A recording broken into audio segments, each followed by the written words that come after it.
Halo Sobat Jakarta, selamat datang di podcast Suara Wiri. Pada episode kali ini, kita akan membahas tema Jakarta menuju kota layak huni kelas dunia melalui transportasi yang terintegrasi. Seperti yang kita tahu, transportasi merupakan salah satu indikator utama kota layak huni kelas dunia. Sistem transportasi yang baik dapat mendukung produktivitas kota. Namun, untuk di Jakarta ini masih terdapat berbagai macam tantangan yang perlu diselesaikan. Di sini sudah hadir Ibu Nasya, Bapak Nur, Ibu Ros, dan juga Bapak Rahmat. Selamat datang Bapak-Bapak dan Ibu-Ibu sekalian di podcast Suara Wiri.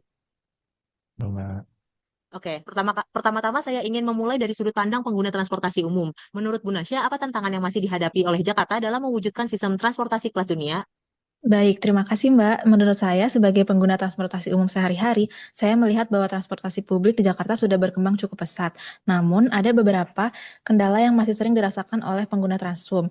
Salah satunya yaitu proses perpindahan antar moda yang belum selalu nyaman dan praktis saat pindah moda transportasi. Penumpang terkadang masih harus berjalan cukup jauh, dan juga selain itu pada jam sibuk, kondisi transportasi umum seringkali sangat padat sehingga mengurangi kenyamanan pengguna.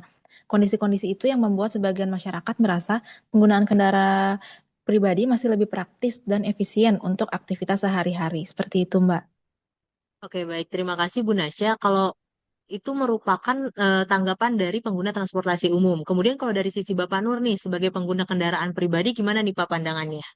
Baik, terima kasih Mbak. Kalau sebagai pengguna kendaraan pribadi, saya sih sangat merasakan dampak kemacetan ini Mbak, terutama pada jam sibuk. Salah satu penyebab karena tingginya penggunaan kendaraan pribadi. Menurut saya dan mungkin banyak masyarakat lain, menggunakan kendaraan pribadi itu jauh lebih praktis dibandingkan Transum. Alasannya sama kayak keluhan yang dialami oleh Mbak Nasya.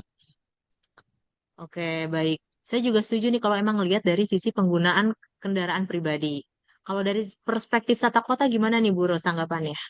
Baik, Bu, pusat aktivitas ekonomi, perkantoran, pendidikan, dan pemukiman masih terkonsentrasi di lokasi tertentu. Nah, lokasi-lokasi kayak gini nih, contoh yang menjadi pusat aktivitas, sehingga menimbulkan pergerakan masyarakat dalam jumlah besar pada waktu yang bersamaan. Selain itu, menurut saya, konsep pembangunan berbasis transportasi atau transit-oriented development belum sepenuhnya optimal di seluruh wilayah di Jakarta. Nah, akibat dari sini, mobilitas masyarakat masih sangat bergantung pada kendaraan pribadi.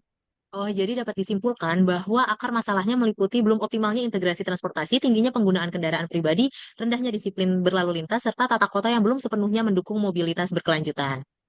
Baik, sekarang kita masuk nih ke bagian solusi. Kalau dari perspektif pelaksana kebijakan atau sebagai ASN, gimana nih tanggapannya dari Bapak Rahmat terkait Smart ASN bisa gak sih berperan dalam mengatasi permasalahan tersebut? Baik, Mbak. Smart ASN memiliki peran penting dalam mendukung transformasi transportasi menuju standar kota layak huni kelas dunia. Pertama, dari aspek digital, ASN memanfaatkan teknologi dan data untuk mendukung pengelolaan transportasi yang lebih efektif. Misalnya melalui integrasi data lalu lintas, sistem informasi perjalanan real-time, serta pengembangan layanan transportasi berbasis digital yang memudahkan masyarakat. Kedua, dari aspek networking, ASN harus membangun kolaborasi dengan berbagai pihak seperti operator transportasi, akademisi, komunitas pengguna transportasi, dan sektor swasta untuk menghasilkan kebijakan yang komprehensif, Mbak. Oke, baik. Terima kasih Bapak-Bapak, Ibu-Ibu. Sebelum kita akhiri, saya ingin meminta harapan nih dari masing-masing narasumber untuk transportasi di Jakarta, agar Jakarta bisa menjadi kota layak huni kelas dunia. Yang pertama dari Bu Nasya nih, selaku pengguna transportasi umum, gimana harapannya, Bu?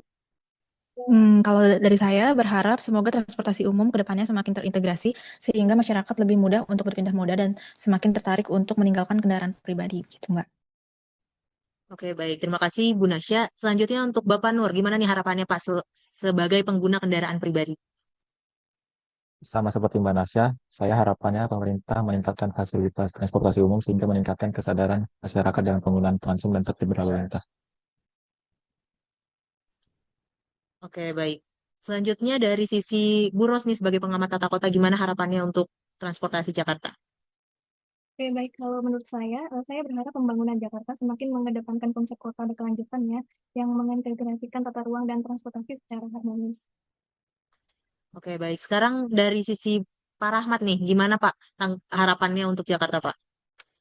Baik, Mbak. Saya sebagai pelaksana kebijakan berkomitmen untuk terus meningkatkan kualitas pelayanan dan kebijakan transportasi agar Jakarta menjadi kota yang nyaman, inklusif, dan berdaya saing global. Baik, terima kasih kepada seluruh narasumber atas diskusi yang sangat menarik ini. Dari pembahasan hari ini kita bisa memahami bahwa transportasi merupakan faktor penting dalam mewujudkan Jakarta sebagai kota layak huni kelas dunia. Tantangan yang ada tidak hanya berkaitan dengan infrastruktur, tetapi juga dari perilaku masyarakat, tata ruang kota, dan juga tata kelola pemerintahannya. Melalui penerapan kompetensi Smart ASN serta kolaborasi seluruh pemangku kepentingan, Jakarta memiliki peluang yang sangat besar untuk menghadirkan sistem transportasi yang lebih terintegrasi, efisien, dan juga berkelanjutan. Saya selaku moderator mengucapkan terima kasih kepada seluruh pendengar. Sampai jumpa pada podcast berikutnya.